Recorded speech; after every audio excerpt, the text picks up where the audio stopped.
Hello, in today's video I'll show you how to enable HyperSmooth Stabilization on GoPro Mission 1.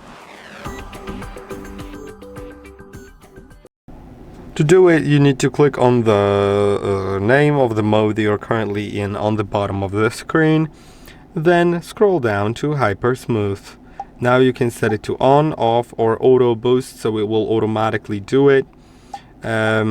And that will do dynamic cropping, which means that it will sometimes like zoom in or zoom out on the video in order to stabilize more or less. I'll go to the HyperSmooth and I'll set it to on, then to off, and I'll show you the difference. So I'll record something and we'll compare. Okay, so I recorded the video from the same perspective, so we can see the cropping difference, and I tried as much as I can use the same kind of force for shaking on the videos. Now I'll see, okay, the current mode. So the second video that I recorded is the one with HyperSmooth disabled. Now first let's see the one with the HyperSmooth enabled.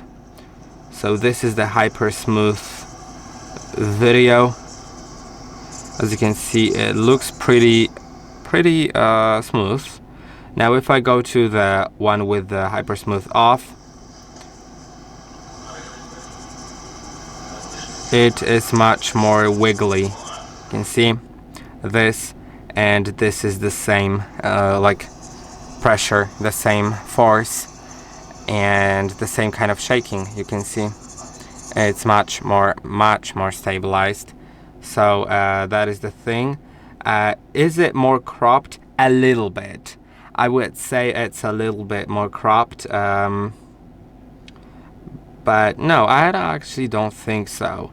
I don't think it's that much cropped. So I hope that this video was helpful. Don't forget to like and subscribe, and I'll see you in the next one.